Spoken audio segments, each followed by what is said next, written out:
move on to the next episode we're going to get people pissed off at us about? No, I got a couple more things to say about these people who don't like us, Dana. They can go fuck themselves with a red hot poker.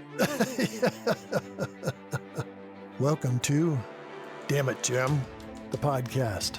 A fascinating and fun exploration of Star Trek, the original series, hosted by Dan Calzaretta and Dana Smith. This week, we're discussing Season 2, Episode 8, I, Mud. Dan, last week's episode, Cat's Paw, that did not seem to be on everyone's best list. Still, we had some people defending or being angry about our comments. So should we jump in and discuss some of those comments? Yeah, and I need to make it clear. I didn't think it was the worst episode ever. I just thought there were some really dumb parts of it. So start off with Susie Rose said, one of my favorites. Stuart Roloff said, awful episode, among several others that I won't watch. Wow, that's pretty intense there. Richard Riccio said, I really like this episode. It's a good Halloween episode. And Martin Stahl said, when looking at the pictures, perhaps Chekhov's wig was the spell. I got to agree with that. So Kip Page said it was a very interesting, thought-provoking episode. So our good friend Olivia said that sent us a long message and she apologized for taking up so much time, but I'll read parts of this message. Said, I watched this episode for the first time 5 years ago and haven't touched it since. It was that bad. I think it was the giant cat that got me. She said, I'm sick and tired of seeing all the other members of the cast get possessed and try to get at Kirk and Spock. Bones and Scotty deserve better plot lines instead of all this Schmidt. There's the Schmitter again.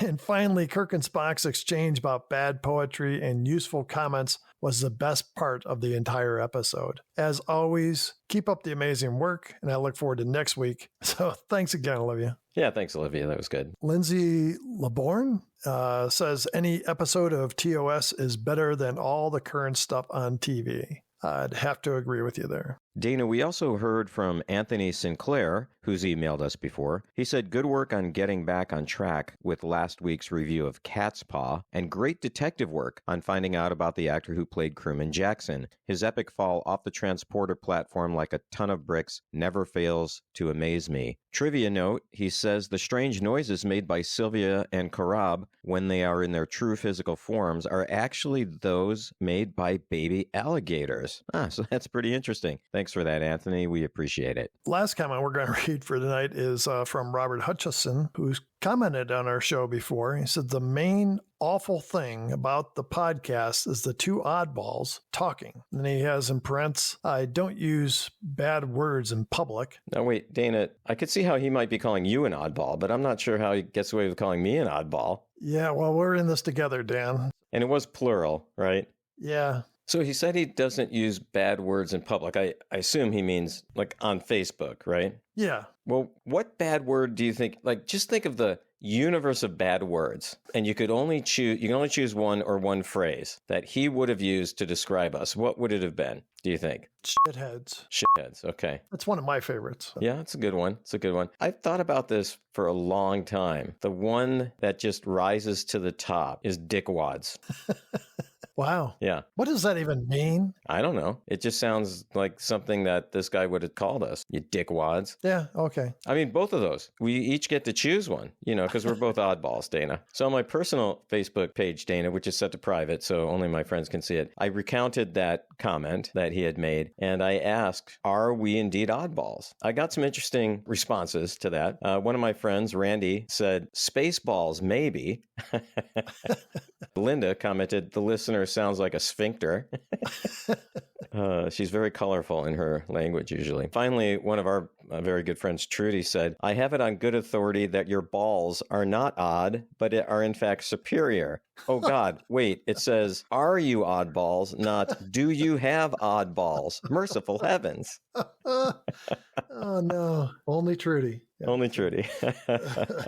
So we got some funny comments based on Robert's comments. So Robert, thank you very much for listening. So with that, should we move on to the next episode we're going to get people pissed off at us about? No, I got a couple more things to say about these people who don't like us, Dana. They can go fuck themselves with a red hot fucking poker. I was hoping if I talked long enough that you would say, let's just get on with the show. No, actually, I'm just joking about that. I know. We have fun, and that's what it's all about, as far as I'm concerned. So, Dana, I think it's about time we move on to the episode. It's been so long, I almost forgot which episode we're doing. It's I Oddball. It's I Mud. Oh, yeah. So we start off the show with Spock and Dr. McCoy walking through the hallways of the Enterprise, and they pass crewman Norman. McCoy stops and points out that Norman is odd and unemotional. Wait, did he call him an oddball? I think so. Odd, isn't that short for oddball? I think it is, yeah. Mm-hmm. So Spock says he hasn't noticed, saying Norman's only been on board for 72 hours. McCoy goes on saying that Norman has avoided 2 appointments with him, and Spock says, "That's not at all surprising, Doctor. He's probably terrified of your beads and rattles." Yeah, I would be. I have a question for you, Dana. How does someone get on the ship, like get assigned to the ship? How do they get there? Do they have to go to a star base, or, you know what I'm saying? Well, how do they get new personnel? Yeah, I think they stop at a star base or, the deep space station. Okay, so this guy Norman would have had to infiltrate one of those, would have had to somehow get his Starfleet record embedded in some computer someplace. Now, I love this episode, but how did he pull this off, Dana? Really? It's a show, Dan. Wait, it's not real? This isn't a documentary, Dana? Here's my problem, Dana. I need to not nitpick the show so much. Well, I mean, some of the nitpicking's good, but see, you've just sidetracked us for 5 minutes because I wasn't expecting you to go off on this. It's funny. I can usually, when I'm watching the show and stuff, I can now say oh, this is something Dan's going to pick up on, or Dan's going to have lots of comments on this. And I kind of mentally prepare myself. For the nonsense that will follow. Just try to imagine all the comments you're going to make and how I can respond or how I can get you back on track. So I need to be less predictable. And even still, you are unpredictable, no matter how hard I try. All right, speaking of getting back on track, maybe we should get back on track because we're 1 minute into the actual show at this point. So we see Norman go into auxiliary control where he knocks out a crewman with a very weak karate chop, by the way. Yeah. I'm not being nitpicky. I'm just, pointing it out. It was very weak. Norman goes over and flips a bunch of switches on one control panel, and then the shipboard lights up with an overload danger sign. Now, did you notice when he was flipping those switches, he's just flipping them totally willy-nilly? Yeah, and a lot of them were just back and forth. Yeah, right. Yeah. Turn it right, turn it back left, turn it right, turn it back left. Apparently, it doesn't take much to take over the Enterprise. Wow, you are right about that. I mean, how many times have we seen the Enterprise taken over? It's happened, at least 4 times? Anyway, it's happened a lot. So you're right, it's very easy. So we go to the bridge, and Sulu reports a change in course that he cannot correct. Kirk tries to contact auxiliary control, but no one answers. He sends security to auxiliary control, and Ensign Rowe reports that the controls are unworkable. By unworkable, to me, that means you can't use them at all. Can't flip switches like Norman did. You mean they're broken? Yeah. Wait a second. So you're complaining about this, and me complaining about Norman getting on the ship was which was a 5-minute diatribe. It was just mine was just a question. Yeah. Okay. Yeah, you're right. So Rowe reports there's Rowe. I sound like Scooby Doo. God, I hate Scooby Doo. You know who I really hate though? Scrappy Doo. I'm not a fan of Scrappy Doo, but I love Scooby. How can you not love Scooby Doo? No, never liked it. I did not like Scooby Doo. What was going on inside that van, Dana? So there's no sign of an intruder. Kirk calls emergency manual monitor to override the auxiliary control, but no one answers there. And so we see Norman's leaving the room. It's overlooking the engine room. And Scotty goes to stop Norman, and Norman throws him aside. Then we get a stuntman who looks nothing like Norman, beating the crap out of everyone in engineering. I mean, this guy had was losing his hair. I know. And he was shorter by probably 6 inches. Yeah. Sulu reports that they are picking up warp speed. Then Norman comes on the bridge just as Kirk is getting ready to get on the turbo lift, and Norman grabs him by the arm and says, "I am in total control of your ship. Any attempt to alter course will destroy the ship." He opens up a panel in his abdominal region, revealing himself to be an android. But I've got another question for you. Okay, I'm ready for it. We have the bridge, which is where all the controls are to pilot the ship. Mm-hmm. And then we have auxiliary control, which we've seen now twice in the last 3 weeks. Yes. You can run the ship from auxiliary control. Which makes sense, right? Yeah, you got a redundant system, backup. Yeah. What is emergency manual monitor? Is that the backup to the backup to the backup? Dana, it's just a television show. No, I thought the same thing when I saw that. And the name, one thing, the name is dumb. And then its location, it just happens to be in what looks like essentially a closet-sized space that happens to overlook the engine room, and there's just somebody sitting up there all the time. It didn't make much sense, yeah. Yeah, Norman says in 4 solar days, they will reach their destination. When they do reach the planet, Norman says Kirk, Spock, McCoy, Uhura, and Chekhov must all beam down or he will destroy the engines. The group beams down. There's twin female guards there in front of the door, and when they go through the doorway, they find Harry Mudd drinking from a goblet, looking like some kind of royalty. He says that he should be called Mudd the First. I thought this was a great scene, actually, just when they go through and they just see him for the first time. Mudd says you might as well start enjoying this place. It's really quite nice, and you're all going to be here probably for the rest of your lives. So Mudd waves his hand, and more of the attractive twins show up, and he says he has over 500 of them. Beauty wherever he looks. So Kirk asks how Mudd got out of jail, and Mudd says after his escape, he had been employing himself by reselling patents illegally. He was caught selling a Vulcan fuel synthesizer to the Denebians. Spock says the penalty on Deneb 5 for fraud is Death by electrocution, death by gas, death by phaser, death by hanging. The key word in your entire peroration, Mr. Spock, was death. That was a pretty funny line by Harry Mudd, I thought. By the way, love this character. Love Harry Mudd. So Mudd explains he was able to get a ship, and Kirk says stole, and get away despite being shot at, which knocked out his navigation. After drifting aimlessly for a while, he found himself on this planet, a planet of over 200,000 happy androids, all of whom are there to serve his every whim. Yeah, but he is kind of looking at the women, though, right? I mean, as though every whim meant something pretty lecherous. What else would you expect from the guy that was a space pimp before? That's true. Spock says, I fail to see the problem, and Mudd says, they won't let me go. They want to study me. They want to learn about human beings, and they want more human beings to study. So I brought them a prime example, a starship captain. He says, and now I can get back to civilization. And Kirk says, not so fast. Mudd says, you misunderstand me. I'm not asking. I'm telling you. You have no choice. And then he sends the crew to their quarters. McCoy spots black glass on one of the walls, and he asks what that is. Mudd introduces it as Stella, his wife. He turns on the light, and we see this kind of hard-looking woman with a pinched face. He says, You see, gentlemen, behind every great man there is a woman urging him on. And so it was with my Stella. She urged me on into outer space. Not that she meant to, but with her continual, eternal, confounded nagging. I think of her constantly, and every time I do, I go further out into space.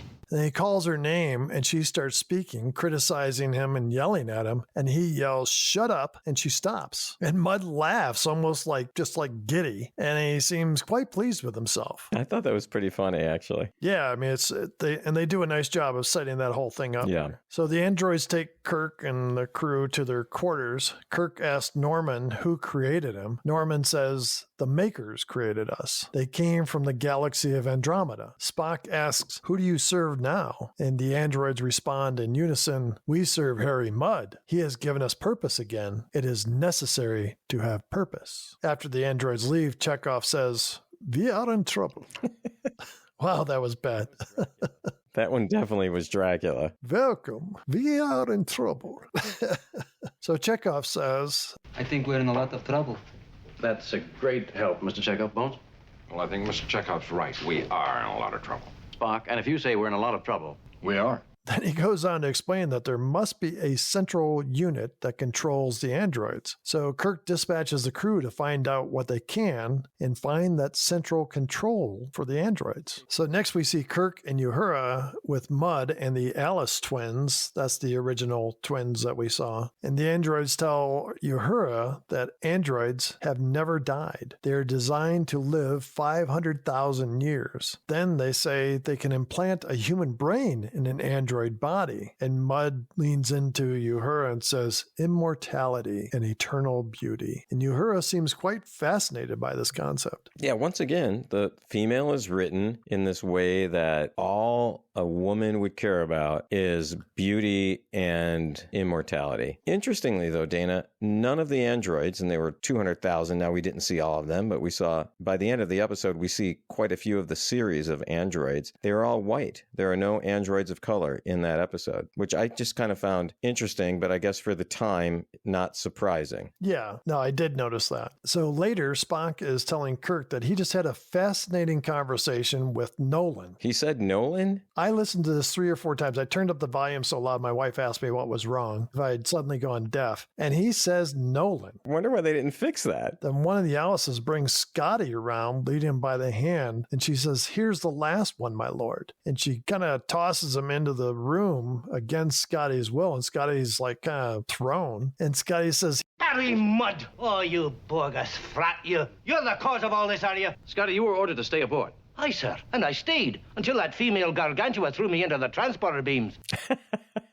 and Kirk asks Mudd, what did she mean by the last one? And Mudd says, didn't I tell you, Kirk? I've beamed a few dozen androids up to your ship and sent your crew down here. And Kirk gets kind of enraged and pushes Mudd up against the wall with his hand on his throat. He says, you can't beam an entire crew of a spaceship down. Someone has to fly it. Mudd says the androids are fast learners and they are now in control of your ship and there's nothing you can do about it. Now, when he had his hand around Mudd's throat, I mean, he really had it pushed into the flesh on his throat. It looked like to me. Yeah, there's a way to do that. You mean and not hurt somebody, or there's like an acting way to do it, you're saying? Yeah. Basically, you let the person that you're pushing against push against you. So when you were doing acting, did you have to do any of this stuff, like figure out how to do fight scenes or anything? A little bit, but basically it's like if I'm choking you, the idea is that you're the one who's applying the pressure and not me.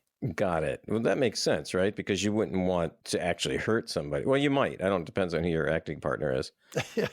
Like Scotty really would have liked to have destroyed Kirk a few times, I'm sure. Harry says, I'll have one of the fastest ships in the fleet. Think about that. Harry Mudd in charge of your ship with a crew of lovelies. Kirk says, I'll try not to. This episode was funny. I mean, there was some good humorous writing in this one. Yeah, I thought they did a great job of playing off of one another like that. Spock comments that Mudd might get away with it. He says the androids are totally loyal to Mudd. More importantly, the android population can supply anything a human could want in unlimited quantity. So Kirk says, that's what worries me. How will my crew respond in a world where they can have anything they want simply by asking for it? Almost on cue, we see Chekhov sitting on Mudd's throne. 2 Alices come up and said, do you desire something, Lord? Chekhov gets a funny look on his face and he says, I can't believe this, and says, what a shame you're not real. And they say, we are real. Wait, hold on. I'm surprised you didn't try to do that in the Chekhov accent. I failed at it miserably the first time, so I've given up on it for tonight. I cannot believe you're not real. That wasn't very good either. Yeah, you're kind of like a mix of the Lucky Charms leprechaun and... I cannot believe that's not real. We didn't read the comments about the guy that didn't understand why we were talking about Lucky Charms for 5 minutes in the episode. Another happy customer, Dana. So they say they are real, and Chekhov says, Harry Mudd programmed you? Yes, my lord. That unprincipled, evil-minded, lecherous kulak Harry Mudd programmed you? Yes, my lord. This place is even better than Leningrad. Dana, once again, Chekhov has given a bunch of the funny lines in this episode, and as still a relatively new character, they have consciously given him this almost comical or comic relief role. So next we see Scotty in an engineering lab, I'm guessing. He seems quite astonished as Norman explains that they can produce anything here, or you can produce it yourself for your own pleasure. What are they making in that science lab, Dana? I know what I'd be making, but... Well, what? What would you be making? Sorry, you cannot just throw that out there and then just leave it. You got to explain. I would be, I hate to say it would be more like Harry Mudd and designing women to my personal specifications. Yeah, in that lab, I think it'd be cool to design some type of, I don't know, actually, now I think about it. Like a go-kart or something. You could race around there in go-karts. Yeah, design like a go-kart, but it'd have to be like a flying go-kart. It couldn't be like one that had wheels. Or like Chitty Chitty Bang Bang could do both. Oh, it could do both. That would be good. That's a good movie, Chitty Chitty Bang Bang. You know, you'd think it was more like a kid's movie? It was scary for kids. Yeah, it was kind of scary for kids, yeah. The Kid Catcher. Oh, the Kid Catcher, yes. Then you had Goldfinger as the king. Remember Benny Hill was the toy maker? Yeah. That's a good movie. I need to watch that again. We used to make up words to the song. Instead of Chitty Chitty Bang Bang, it was something that sounded like Chitty. Schmitty Schmitty Bang Bang. Wow, I see a Star Trek episode in our future. Schmitty Schmitty Bang Bang. What would be the plot of that episode? Schmitty Bang Bang takes on the Enterprise. So you think Schmitty would be the villain? Or no, it could come to the rescue of the Enterprise. That's the plot twist right there. You know, Dick Van Dyke's still alive, 97 years old. That's amazing, isn't it? He says the best thing to do is to keep active. And he still has really white hair. I mean, he's got full head of hair. Yeah. Unlike either of us. He's married to a woman that's like 30, 40, 50 years younger than him or something, yeah. That's his pet nickname for her, Chitty Chitty. Chitty Chitty Bang Bang. That's how he stays active. So why are we discussing Chitty Chitty Bang Bang? Because you brought it up this time. No, yeah. But you went on and on about that's your favorite movie and all this stuff. Well, it's not my favorite movie. No, I never said that. Go back, listen to the tape. Go back, listen to it once is going to be enough. Having listened to it more than once. Yeah, it was because of the whole go-kart thing. That's what it was. Anyway, yeah, moving on. So Kirk walks in on his crew, all seeming pretty happy in their quarters. Kirk says, "Birds in a gilded cage. How do we get out of here?" And Chekhov replies, "It is a very nice gilded cage." That's still Dracula, man. Let me try that again. It is a very nice gilded cage. That was better, yeah. And let me try. It is very nice gilded cage. That was better. So we see Harry Mudd with several androids, and he looks like he's doing an inspection. Kirk comes in with Spock and Alice, and Kirk says he has some questions. Mudd says he doesn't have time to answer them. His bags are all packed, and the androids will take the Enterprise out of orbit in 24 hours. And he goes over to Alice number 2 and asks her to get his bags up to the ship. All the androids say, "No, Lord Mudd," and Mudd is shocked. Norman explains, "We can no longer take your orders. Our makers were wise. We were programmed to serve. Harry Mudd is flawed. Your species is self-destructive. You need our help." Norman says, "We will not harm you, but we will take your starship, and you will remain here on this planet." Norman goes on, "We cannot allow any race that is this greedy and corruptible as you are to have free run of the galaxy." Spock asks, "How will you accomplish this?" And Norman says, "We will serve them until they become dependent upon us. We shall take care of them." I found that whole "we will control them by serving them" really interesting. Did you ever see that movie WALL-E? Yeah. To me, it seems like where we're headed. People floating around on lounge chairs, drinking and eating and being severely overweight, too lazy to do anything for themselves. God, that sounds great. I'd sign up for that in a second. So we cut to later as Kirk addresses the crew and Mudd is there as well. Spock says the system that controls the androids does not seem capable of managing all of them. He says there are multiple Alices, Trudys, Maisies, Annabelles, but only one Norman. To function as they do, they must be linked to each android mind, a mass brain linked to a central locus. Kirk hypothesizes that We must use wild, insane, irrational, illogic. That sounds like a perfect description of our show.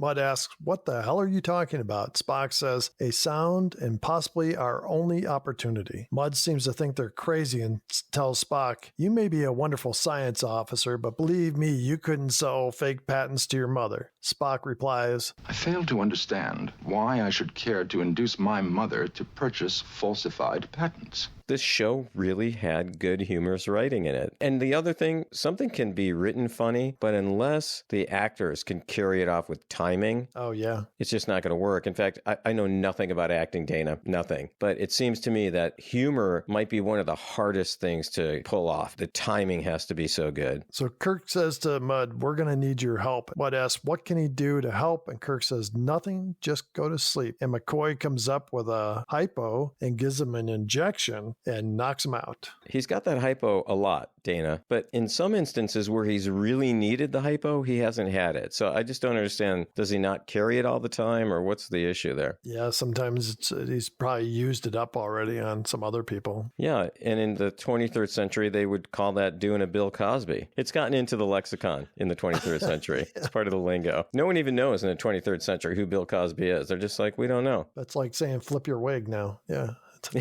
Yeah, exactly. We all know what it means, but no one knows where it came from. Can we get sued for that? Oh, without a doubt. Yeah. So Kirk calls for an android. Alice shows up and Kirk says, we have a medical problem with your ex-lord, Harry Mudd. And Alice says, he is human. You must treat him. Kirk says, no, we need some of the devices from the Enterprise. So she goes to see him and McCoy says he's dying. And her all of a sudden says, no, it's a trick. Goes on to say, I want to have an android body. I want to live forever. And Kirk is just like beside himself. And Alice says, your request is denied. And Alice leaves and Kirk looks like he's going to go and strangle Uhura. And then he goes to her and grabs her by the arms and says, you were beautiful. Great work. Scotty says, the androids were expecting an attempt. Now we've made it. Now what? So it was all a setup, wasn't it? Yeah. Next thing we see is Kirk sitting on on Harry Mudd's throne. And Kirk calls for an android. Two Alices show up and he asks them to pay attention. The doors open across the room. Scotty and McCoy come in acting like they're playing instruments. Chekhov and Uhura come in dancing together, and Kirk comments that they are happy to be in captivity. The Alices are confused and their badges start flashing. Everyone stops and Chekhov thanks Uhura for the dance and she strikes him. And the Alices ask, why did she strike him? And Kirk says, because she likes him. This causes more problems for the Alices. Kirk tells Chekhov to stand absolutely still, and Chekhov starts doing some Russian dance. I know, it was kind of funny. And Kirk says, that's much better. And Alice's say, that's illogical. And he says, your statement is illogical. And that sends Alice's into comas. Right. Don't they just kind of tilt their heads and their eyes close? Yep. Next we see Spock in the engineering lab with two Alices. And he studies one and tries to do the Vulcan nerve pinch, but it has no effect. He then goes to the other Alice and says, I love you. However, he turns to Alice number 210 and says, I hate you. And she says, that is illogical. I'm exactly identical to Alice 27. Spock says, yes, that's why I hate you, because you are identical. Their badges start flashing, then go white, and the women appear to be unconscious. Same thing that happened to the other Alices. So Spock joins Kirk, Scotty, McCoy, and Mudd, and he says he was successful. Kirk suggests they go after Norman now. He says Norman should be in a bind by what they've created, and they should be able to immobilize the whole group. So they enter the control center. Kirk goes to Norman, and he says to Norman, I want you to surrender. Norman says, that is illogical. We are invulnerable to attack. And Kirk says, we are stronger. So, Dana, this is all meant to confuse the androids, right? Yes. And the Alices in the room, their badges are flashing like crazy, and Norman turns to Spock and says, please explain. Spock says, logic is a little tweeting bird chirping in a meadow. Logic is a wreath of pretty flowers that smell bad. Are you sure your circuits are registering correctly? Your ears are green. And that kind of throws Norman off. Yeah. Scotty steps forward with a wailing cry. He says, I'm tired of happiness and pleasure. Kill me. The team points a finger at him and makes phaser sounds. Scotty drops to the floor. McCoy goes over to him and says, he's dead. Norman says, you cannot have killed him. You had no weapons. Kirk turns to Spock and says, it's time for the explosive. And Spock reaches under his shirt as if he's pulling out an object and pretends to mold it in his hands. So then Scotty jumps up from the floor saying, an explosive, and everyone backs away. And you can see Norman kind of looking around at everybody. Kirk says, is that too much? Spock says, I believe it is the correct amount. Spock prepares to throw the explosive to Mudd, who crouches down like a catcher. Spock imitates throwing a ball, and Mudd pantomimes catching it. Mudd puts the imaginary object on the ground, then pretends to be preparing it for detonation. And he stands up, and Norman says, there is no explosive. Kirk says, want to bet? Mudd acts all of a sudden like he's hitting a golf ball, and he swings, and all the guys yell, 4. Then they act as if there's a terrible explosion has just happened. So golf is a sport in the 23rd century. Yeah, golf will never go away. Yeah, it's not a real sport, but I mean, any sport where you can play it and drink at the same time, come on, not real. Bowling, same way. And Kirk asks Norman if he's all right. Norman seems confused and says there was no explosion. Mudd says, I lied. Kirk says, everything Harry tells you is a lie. Then Mudd says, I am lying. Norman says, if everything you say is a lie, then you are telling the truth. Smoke starts coming off of his head, and then Norman shuts down. And a moment later, Spock reports that all the androids have been immobilized. Now, Dana, this is the 4th time we've seen Kirk talk some computer to death, right? Yeah, the man's got away with machines. So next thing we see is everyone's gathered ready to leave. McCoy says to Spock, you must be very unhappy. McCoy says, we found a world of minds that work just like yours. We poor, irrational humans whipped them in a fair fight. Now you'll find yourself among us, illogical humans. Spock says, Which I find eminently satisfactory, Doctor. For nowhere am I so desperately needed as among a shipload of illogical humans.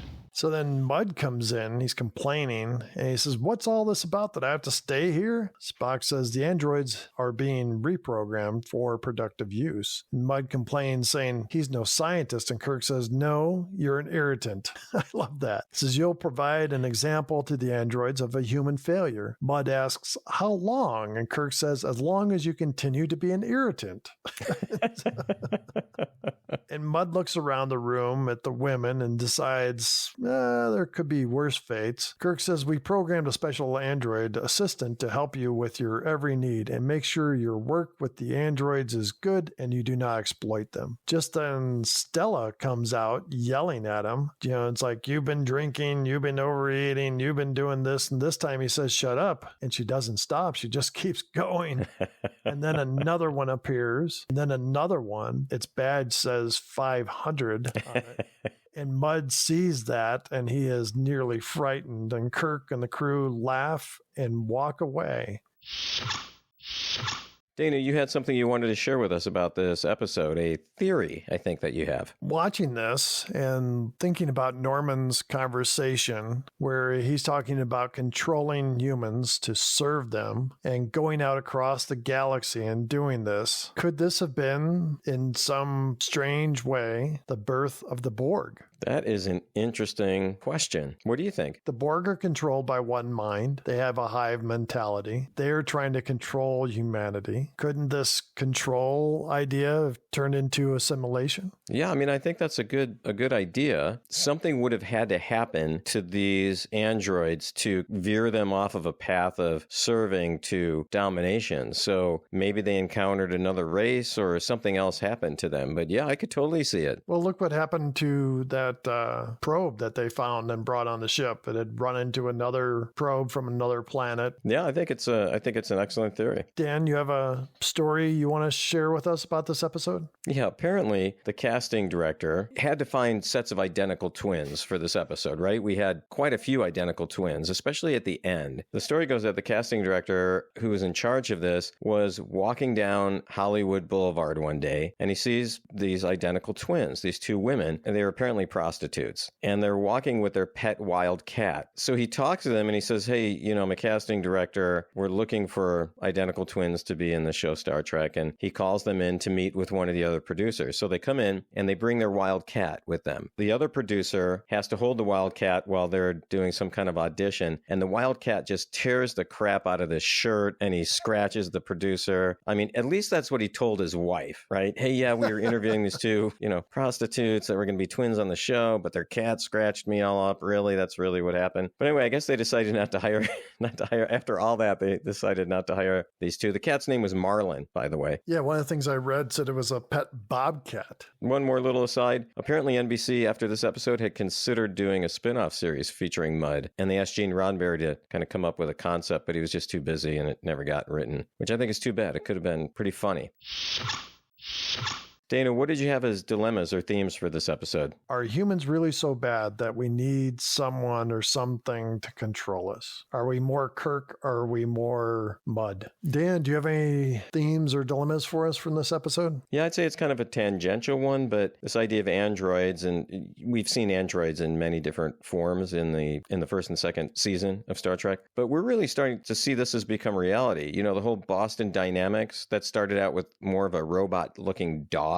Now they've got this robot that is bipedal, and I don't know if you saw that video from a couple months ago. It's doing almost like this parkour kind of thing. Oh, yeah. Amazing, right? Yeah. And then Tesla has said they're coming out with the robot called Optimus. I don't think we're that far off, Dana, from having not necessarily robots that look exactly human, but robots that can do human things better than humans. Yeah, I think we mentioned this before, but there's a hotel in Japan, I believe it is, that has a robot, android, whatever you want to call it, at the front desk, which greets people, assigns their rooms even. Yeah. I saw the video of it when they first announced it. When you first see her from 10 feet away or so, you're like, she looks real. But when you get up and she talks or responds to you, it doesn't look real. But close, right? I mean, we're close, Dana. Yeah, that's just, the fact that we're even doing that. Yeah.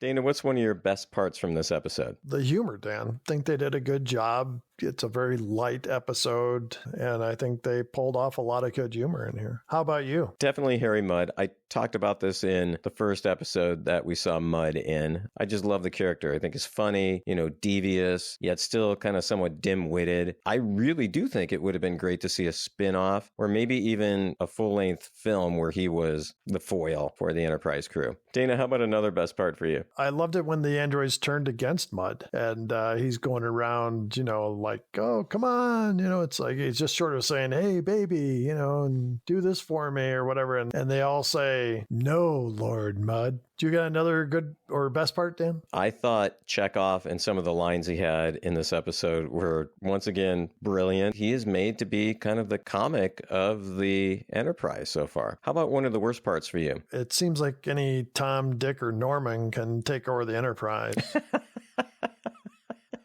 It just seems so simple to do.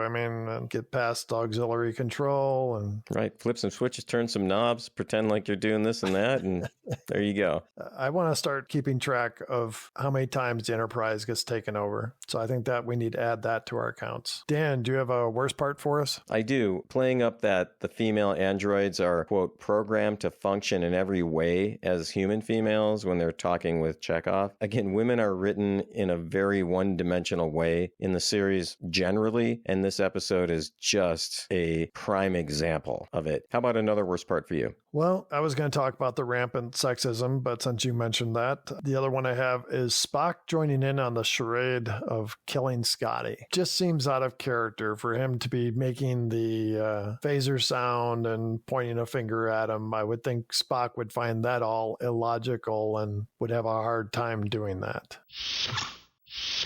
Dana, what fascinating and wonderful things happened on this day in history? Well, let's start off with music.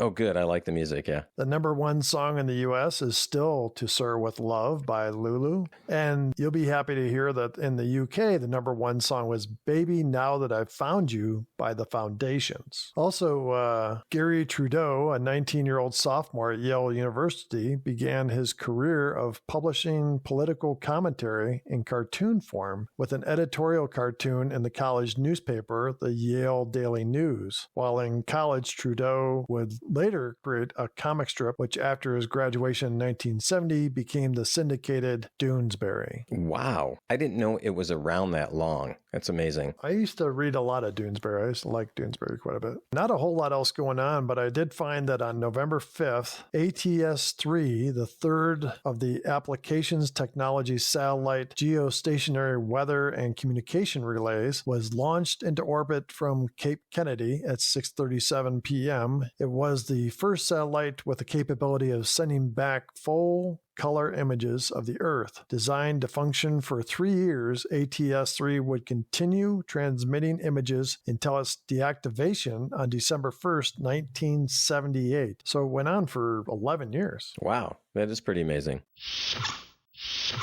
All right, should we do the counts? Yeah. Dan, how about the dead crewman count? Yeah, 0 this week. So we're stuck at 36. The shirtless Kirk, ripped shirt Kirk count? Once again, 0. So, Dan, that leaves us with 10. How about the he's dead count? Well, Scotty is not really dead, but McCoy says he's dead. So I think we should count it. What do you think? I think so too. I counted it in my list. Oh, good. Okay. So that's 8. How about I'm a doctor, not a fill in the blank?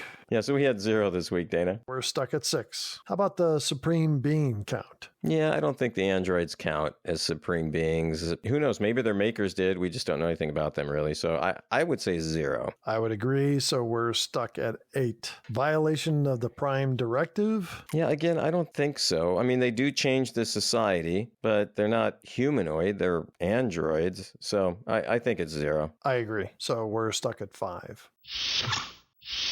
So, Dana, tell us what's up for next week. Well, Dan, I'm on vacation next week, so we'll have one of our best ofs, but the following week we'll be presenting Metamorphosis. Well, Dana, have a great time in Florida next week. Hopefully the weather will be nice and you have fun. Yeah, just when the weather's warming up here nicely, I'm going to go where it's even hotter. Get to see some family and some relaxation, so I'm looking forward to it. Well, you have a good one, Dan, and until we meet again, live long and prosper. And don't be an oddball. Thanks once again for listening to Damn It Jim, the podcast. We'd love to hear from you. Please send us an email at dammitjimpodcast@gmail.com or join the discussion on Facebook, Twitter, or YouTube. Next week, it's an encore episode of Space Seed. In 2 weeks, join us for the new episode, Metamorphosis. Enjoy the rest of your week, and until then, live long and prosper.